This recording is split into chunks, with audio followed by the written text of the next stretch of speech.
성도 여러분 안녕하십니까? 안녕하세요. 새해 복 많이 받으시기 바랍니다.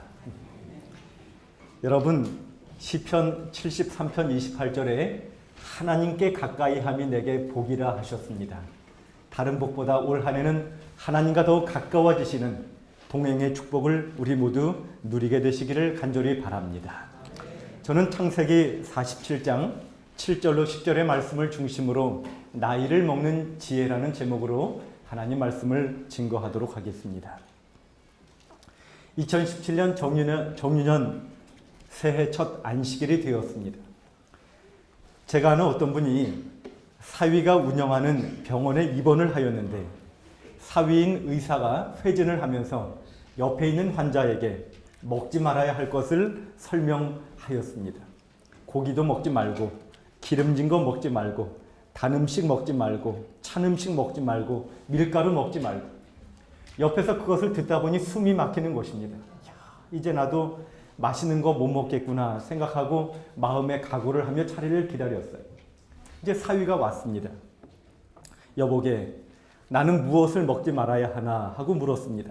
그랬더니 사위가 웃으면서 하는 말이 장인어른 다 드셔도 되는데 나이만 안 드시면 좋겠습니다. 여러분 새해가 되어서 한 살 더 드셨는데 기분이 좋으십니까? 제가 어렸을 때는 빨리 나이 먹고 빨리 어른이 되었으면 좋겠다 생각했는데 어른이 되고 보니 한 살, 두 살 나이 먹는 것이 두렵게 느껴지는 것입니다. 여러분 오늘 창세기 47장에는 야곱이 노년의 아들 요셉에게 인도되어 바로 왕 앞에 서게 되는 장면을 소개하고 있는 것입니다. 총리였던 아들 요셉은 공직자답게 미래 가족들에게 어떤 질문을 할 것인지 예상 질문을 주면서 준비시키는 것입니다. 46장 33절에 바로가 당신들을 불러서 당신들의 직업이 무엇이냐 묻거든 당신들은 고하기를 주의 종들은 어렸을 때부터 지금까지 목축하던 자입니다. 이렇게 대답하라고 시킨 것입니다. 그렇게 왕 앞에 모시고 갔는데 왕의 질문은 빗나간 것입니다. 직업을 물은 것이 아니라 나이를 물은 것이지요. 내 나이가 얼마냐. 여러분 사람은 태어나면서부터 나이를 먹지요. 영어로 내 나이가 얼마냐 하는 말을 뭐라고 합니까? How old are you? 이 말은 여러분 직역하면 당신 얼마나 늙었습니까? 이런 말이에요. I'm 40 years old라는 말은 40살 먹었습니다가 아니라 직역하면 40년 늙었습니다. 이런 대답인 것입니다. 나이를 먹는다는 것은 그 나이만큼 늙었다는 것입니다. 그래서 서글픈 일이 아닐 수 없는 것입니다. 여러분은 내 나이가 얼마냐라는 질문을 받으신다면 어떤 마음이 드시겠습니까? 여러분 우리가 한 가지 기억할 사실은 천국에는 나이가 없다는 것입니다. 계시록 22장 5절에 보니 천국에는 밤도 없고 햇빛도 쓸데없다고 했어요. 그것은 영원한 곳이고 영원이라는 시간 가운데 나이를 계산할 필요도 없고 그럴 이유도 없을 것입니다. 그저 우리가 이 땅에 사는 동안만 나이를 묻고 대답하는 일들이 있을 것입니다. 그래서 모세는요 시편 90편 12절에 우리에게 우리 날 계수함을 가르치사 지혜의 마음을 얻게 하소서. 우리가 우리의 날들을 계수함에 있어서 지혜가 필요하다는 것입니다. 그래서 오늘 저는 말씀의 제목을 나이를 먹는 지혜라고 정하게 된 것입니다. 그저 해가 바뀌면 거저 먹는 한두 살 나이가 아니라 하나님의 백성은 이 땅에 살면서 나이를 먹고 살도록 허락하신 하나님 앞에서 신앙적으로 나이를 먹는 지혜가 필요하다는 것입니다. 여러분 첫 번째로 우리는 나이를 돌아볼 줄 아는 지혜가 필요합니다. 내 나이가 얼마냐라는 질문을 받았을 때 아마도 야곱은 그의 짧은 인생을 돌아보았을 것입니다.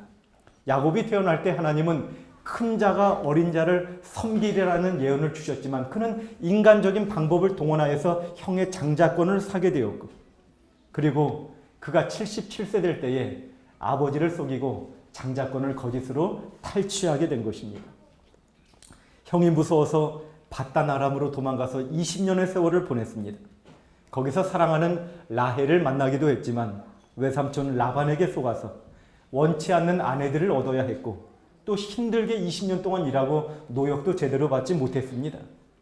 그렇게 얻은 4명의 아내와 그들의 시기심 사이에서 경쟁하듯이 태어난 12아들과 딸. 그런데 그 딸은 강간을 당하였고 두 아들은 살인자가 되었습니다. 야곱이 91세에 사랑하는 아내 라헬에게서 사랑하는 아들 요셉을 얻었습니다. 야곱이 야복강가에서 천사와 씨름할 때 그의 나이는 97세였습니다. 그가 108세 되던 해에 그 아들들 간의 시기심으로 그 아들 요셉이 애굽으로 팔려가게 되었고 그는 속아서 그 아들이 죽은 줄만 알았습니다. 그리고 14년 만에 죽은 줄만 알았던 요셉이 살아있음을 듣게 되었고 다시 만나게 된 것입니다.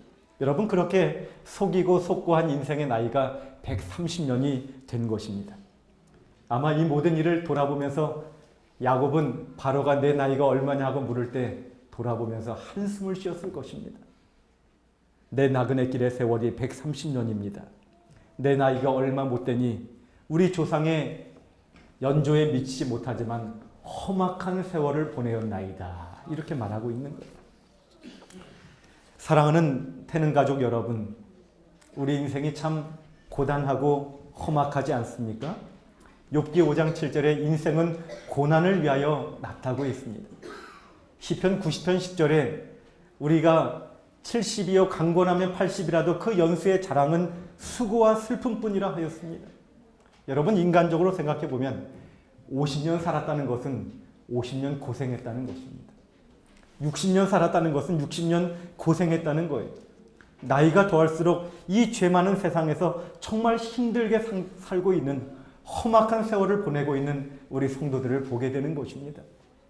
때때로 원하지 않은 질병으로 인하여, 또 갑자기 닥쳐온 경제적인 어려움으로 인하여, 또 사람들 간에 겪는 마음의 상처로 인하여, 어느 날 갑자기 사랑하는 사람이 세상을 떠나는 일로 인하여 고통을 느끼고 충격을 받고 험악한 세월을 보내고 있는 성도를 보게 되는 것이지. 바라기는 우리 하나님께서 여러분 위로해 주시고 용기 주셔서 올 한해 넉넉히 이기게 되시기를 간절히 바라는 것입니다.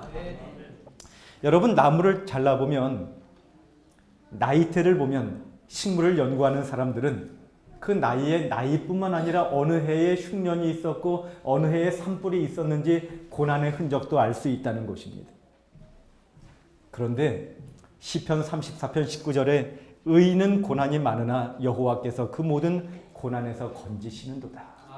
여러분, 우리 인생 가운데 정말 어렵고 험악한 세월을 보낸다 할지라도, 그 나이테와 같이 우리 삶 가운데 여러 가지 고난의 흔적이 있다 할지라도 그 고난 가운데 하나님은 우리를 건지시고 도와주심을 확신하게 되시기를 바랍니다.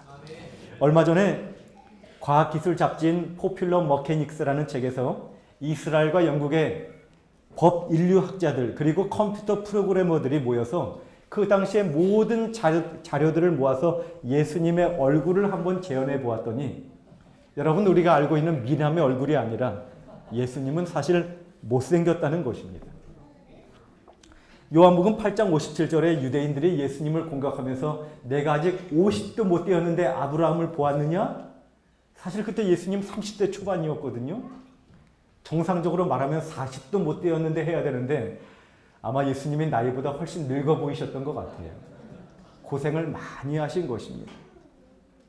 여러분, 우리 주님이 고난을 당하시고 고생을 하신 만큼 자기가 시험을 받아 고난을 당하였은즉 시험 받는 자들을 능히 도우시느니라 말씀하셨습니다. 우리 인생의 어려움 가운데 험악한 세월을 보내고 계신 성도님들, 우리 예수님이 능히 도와주시고 동병상련의 심정으로 붙들어 주시는 주님이심을 믿게 되시기를 간절히 바랍니다. 여러분, 야곱이요, 바로 왕 앞에서는 험악한 세월을 보냈다고 말했는데 그가 죽기 전에 요셉을 축복하는 자리에서 창세기 48장 15절에 나의 남으로부터 지금까지 나를 기르신 하나님, 나를 모든 환난에서 건지신 사자께서 하면서 그를 축복하고 있는 것입니다. 여러분, 그가 그의 인생을 돌아보니 험악한 세월을 보냈지만 그 가운데 하나님이 길러주시고 건져주셨다고 고백하는 것입니다. 여러분, 그렇지 않습니까? 사실 야곱이 아버지와 형을 속이고 도망가는 길에도 하나님은 베델에서 만나주시고 하늘과 연결된 사닥다를 보여주시고 너가 무사히 돌아올 때까지 내가 너를 떠나지 않겠다는 보증을 주시는 하나님이셨습니다. 외삼촌 집에서 20년 만에 돌아올 때 그의 마음 가운데 해결되지 않은 죄책감으로 괴로울 때 주님은 야복강가에서 만나주시고 씨름해 주시고 그에게 이스라엘 하나님과 겨루어 이긴 자라는 축복의 이름까지 주시는 은혜의 하나님이셨습니다. 흉년이 되어서 모두 죽게 되었을 때 하나님은 마음 아픈 경험이었지만 요셉을 미리 보내서 준비하시고 어려운 때 준비하시고 그를 구원해 주시지 않았습니까? 여러분 돌아보면 험악한 세월을 보냈지만 다시금 생각해보니 하나님이 은혜 가운데 길러주시고 건져주셨다고 고백하지 않을 수 없는 것입니다. 사랑하는 성도 여러분, 나이를 먹는 첫 번째 지혜는 우리 인생을 돌아보면서 하나님의 은혜에 감사할 줄 아는 신앙이 참으로 나이가 먹는 신앙이 아니겠습니까? 30살 먹었다는 것은 30년 동안 고생했다는 것이 아니라 30년 동안 하나님이 길러주셨다는 것입니다. 70세가 되었다는 것은 70년 동안 고생했다는 것이 아니라 고생 가운데 하나님이 함께 하시고 길러주시고 건져주셔서 오늘까지 인도해 주셨다는 고백이 아니겠습니까?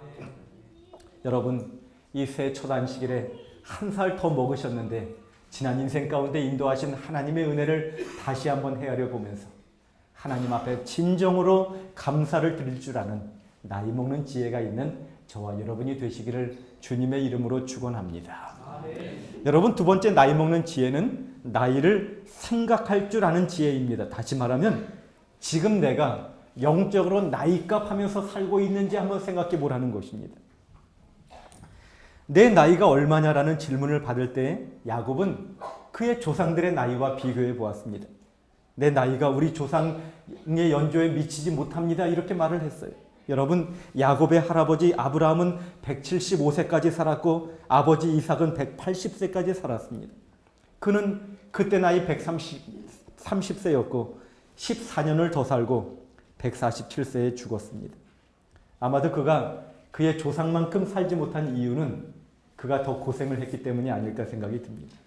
그런데 여러분, 그가 그의 나이를 말하면서 어떤 생각이 들었을까요? 그의 조상들과 비교해 보니까 할아버지 아브라함은 110세가 넘어서도 아들을 바치라는 혹독한 시험에 믿음으로 순종하고 믿음의 조상이라는 칭호를 받았는데 그의 아버지 이삭은 평생을 하나님께 순종하고 충성하는 삶을 살았는데 나는 130세가 되어서도 여전히 나이값하며 살지 못하고 있는 모습은 아닌가 그렇게 생각하지 않았겠습니까?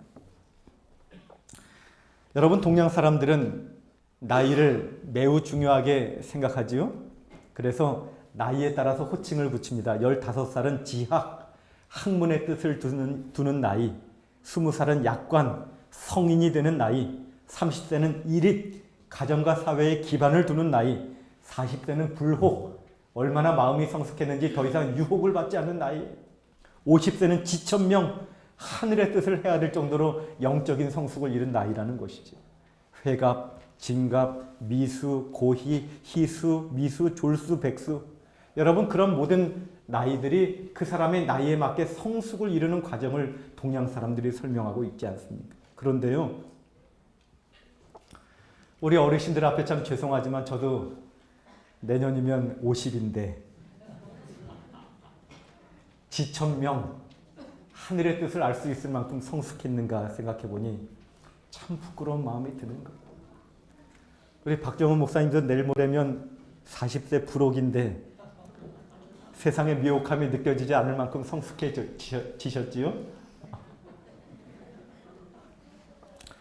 여러분, 옐로우 그린이란 사람은 나이를 먹는다는 것은 용서와 관용의 마음이 더 넓어지는 것이다 했는데 여러분, 더 넓어지셨습니까? 원델 필립스는 사람이 나이를 먹는 것이 아니라 포도주처럼 익어가는 것이라고 했는데 나이가 들수록 정말 맛깔스럽고 인품이 배어나는 그런 아름다운 인생, 여러분 그렇게 성숙하고 있으십니까? 갈라디아 5장 22절에 성령의 열매를 맺어서 정말 나이가 들수록 더 사랑하고 더 오래 참고 더 자비하고 더 하나님께 충성하는 삶을 살아야 하는데 혹 그렇지 못하고 있지는 않으십니까? 사무엘상 23장 6절에 사악한 자는 다 내어 버리울 가시나무 같으니 이는 손으로 잡을 수 없음이로다 했는데, 나이가 들어도 여전히 까칠하고 사람들에게 상처를 주고 그렇게 나이가 못하면서 살고 있지는 않는지 돌아보아야 하지 않겠습니까? 사랑하는 태는 가족 여러분, 여러분의 신앙의 나이는 몇 살이십니까? 우리가 올해는 정말 주님이 원하시는 믿음의 모습을 갖춰야 하지 않겠습니까? 자주 골방에 들어가서 그저 근심하고 걱정하는 삶이 아니라 하나님과 기도로 해결해 놓고 사는 믿음의 삶을 살아야 하지 않겠습니까? 아무리 바빠도 시간을 내어서 성경과 예언의 신 읽으면서 밑줄 그어가면서 아멘 아멘 하면서 하나님 말씀과 가까이 살아야 하지 않겠습니까? 고집스럽게 붙들고 있는 죄를 과감히 내어버리고 하나님 앞에 말씀과 기도로 더 가까이 나아가면서 때로는 어려운 사람을 조용히 찾아가서 오른손이 하는 일을 왼손이 모르게 도와주는 그런 진실한 신앙을 해야 되지 않겠습니까? 그런데 여러분, 교회를 오래 다녔어도 여전히 쉽게 낙담하고 쉽게 비판하고 쉽게 불평하는 철부지 신앙은 아닌지 모르겠습니다. 이 정도 교회를 다녔으면 어려운 사람을 찾아가서 용기를 주는 사람이 되어야 하는데, 조그만 일이 있으면 교회 안 나오고 신앙의 근간까지 흔들리고 그런 신앙을 해서는 안 되겠습니다. 여러분, 이제 나이를 한 살 더 먹으면서 나의 신앙은 얼마나 되는지 돌아보게 되시기를 바랍니다. 고린도서 13장 5절에 너희가 믿음에 있는가 너희 자신을 시험하고 너희 자신을 확증하라 했는데, 여러분 정말 우리 자신을 날마다 돌아보면서 새해에는 주님과 더욱 친밀해 주시고 주님 안에서 영적인 성숙을 이루는 저와 여러분이 되시기를 바라는 것이지요. 산상본 85페이지, 우리가 예수님을 쳐다볼 때 그분은 그분의 형상으로 변화될 것이다. 위를 바라봄으로 우리는 변화된다. 품성이 천국에 합당할 만큼 부드럽고 세련되고 고상해진다. 올해는 예수님 더 많이 바라보시고 예수님 품성 닮아가는 성숙의 한 해가 되시기를 바랍니다. 실물교훈 66페이지, 우리는 그리스도를 개인의 구주로 끊임없이 의뢰함으로써 범사에 우리의 머리가 되신 그분에게까지 자라나게 될 것이다. 올해는 예수님 더 많이 의지하시고 예수님처럼 자라나시고 예수님만큼 그렇게 영적인 성숙을 이루는 우리 모두가 되시기를 바랍니다. 사랑하는 태능 성도 여러분, 육신의 나이를 한 살 더 먹으면서 나의 믿음의 나이, 신앙의 나이도 그만큼 성숙해졌는지 아니면 여전히 어린아이의 상태에 머물러 있는지 생각하면서 영적으로 나이값하는, 정말 예수님 더 닮아가고 성숙하는 한 해로 삼게 되시기를 주님의 이름으로 축원합니다. 마지막으로 나이를 먹는 성도의 세 번째 지혜는 나이를 내다볼 줄 아는 지혜인 것입니다. 여러분, 처음에는 친구들 결혼식 찾아다녔는데 언제부턴가 친구 아이들 돌잔치 찾아다니더니 또 친구 부모님 장례식을 찾아가기 시작하다가 최근에는 제 친구들 중에 먼저 가는 친구들 장례식을 종종 가게 되는 거예요. 여러분, 그러면서 언젠가 나의 나이도 그칠 때가 있음을 생각하게 되는 것입니다. 여러분, 우리가 나이 먹는 지혜가 필요한데 성경에서 지혜라고 하는 표현은 특별히 천국을 위하여, 미래를 위하여 준비하는 사람을 지혜 있다, 성경에서는 그렇게 표현하고 있는 것입니다. 마태복음 24장 45절에 충성되고 지혜 있는 종이 되어 주인에게 그 집사람들을 맡아 때를 따라 양식을 나눠줄 자가 누구뇨? 주인이 올 때에 이렇게 하는 것을 보면 복이 있도다 말씀하셨습니다. 주인이 올 때는 예수님의 재림을 상징하는 것입니다. 우리는 언제나 예수님의 재림의 때에 정말 끝날의 때를 생각하면서 언제나 준비하는 삶을 사는 것이 참으로 나이 먹는 지혜가 있는 삶이라는 것입니다. 여러분, 야곱은 그의 나이를 묻는 질문에 우리 조상의 나그네 길의 세월에 미치지 못했다고 대답을 했습니다. 여러분, 그의 조상들의 삶은 나그네 같은 삶이었습니다. 그의 인생도 나그네 같은 인생이었습니다. 히브리 11장 13절에 믿음의 조상들도 이 땅에서는 외국인과 나그네로라 증거함을 얻었다고 했습니다. 그것은 무엇입니까? 여러분, 이 땅은 우리가 잠시 거쳐가는 곳이고 우리가 영원히 정착할 곳은 하늘이기 때문에 우리가 이 땅에 애착을 두고 살지 않겠다는 결심이 아니겠습니까? 1962년에 서울대 법대를 다니던 한 청년이 가수가 되어서 미 8군에서 노래를 했는데 큰 인기를 얻었죠. 그가 사법시험에는 실패했지만 노래로 성공했습니다. 여러분, 그가 부른 하숙생이란 노래를 잘 아시죠? 인생은 나그네 길, 어디서 왔다가 어디로 가는 걸까? 구름이 흘러가듯 떠돌다 가는 길에 정일랑 두지 말자. 사랑하는 성도 여러분, 이제 육신의 나이가 한 살 더 먹었는데 계속 먹지는 않을 것입니다. 언젠가 우리 나이가 그칠 때가 있을 것입니다. 여러분, 우리 주님이 곧 오실 것입니다. 그날을 위하여 준비하는 삶을 사십시다. 이 썩어질 세상에 영원히 살 것인 것처럼 여러분 애착을 두고 살지 않도록 하십시다. 여러분, 어떻게 준비하면 좋겠습니까? 마지막 날 사건들 74페이지, 만약 그대가 오늘 하나님과 바른 관계에 놓여 있다면 그리스도께서 오늘 오신다 할지라도 그대는 준비되어 있는 것이다. 여러분, 최고의 준비는 예수님과 가까이 사는 것입니다. 2017년 새해에는 주님과 더욱 가까워지시고 주님과 동행하는 참으로 하늘을 위하여 준비하는 축복의 한 해가 되시기를 간절히 바랍니다. 저는 새해를 맞이하면서 어느 집사님이 생각이 났어요. 그분이 새해를 맞이하면서 결심하기를 이렇게 살면 안 되는데 생각하다가 하나님, 올 한해는 꼭 한 명 주님께 인도할 수 있도록 도와주십시오 하고 기도를 했답니다. 그런데 가장 먼저 떠오른 사람이 자기의 오빠라는 거예요. 하나님, 예수 안 믿는 우리 오빠 꼭 올해는 인도할 수 있도록 도와주시옵소서.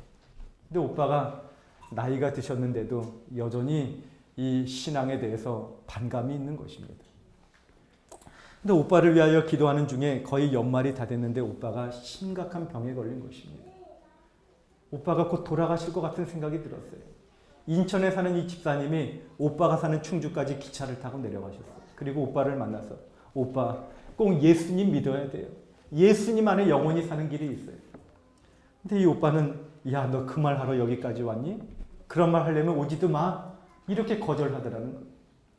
근데 이 집사님은 저에게도 기도 요청을 하시고 포기하지 않고 그 바쁜 시장에서 일하면서도 시간을 내어서 충주까지 기차를 타고 여러 번 내려가셨습니다. 그리고 기도하셨어요. 성령께서 그 오빠의 마음 가운데 역사하셔서 충주교회 목사님이 방문을 하셨을 때 그가 마음문을 열고 예수님을 영접하셨어요. 그분이 이듬해 1월 1일 날 침례를 받으시고 1월 3일 날 주 안에서 잠드셨습니다. 하나님께서 그 영혼에게 영원한 생명을 주신 줄로 믿습니다. 사랑하는 성도 여러분, 2017년 새해를 맞이하면서 진정으로 하나님 앞에 나이를 먹는 지혜의 결심을 하게 되시기를 바랍니다. 먼저 자신의 나이를 돌아보면서 지금까지 인도하신 하나님의 은혜에 감사할 줄 아는 성도가 되어주시기 바랍니다. 두 번째로 자신의 나이를 생각하면서 나의 믿음의 나이도 그만큼 성숙하여 참된 나이값하는 성도로 살게 되시기를 바랍니다. 마지막으로 나이를 내다볼 줄 아는 성도가 되어서 언젠가 우리의 나이도 끝날 날이 있을 것을 생각하면서 나그네 같은 인생길에 애착을 두지 말고 오직 하늘을 소망하며 주님과 더욱 가까이 동행하는 저와 여러분이 되시기를 간절히 바라면서 말씀을 마치도록 하겠습니다.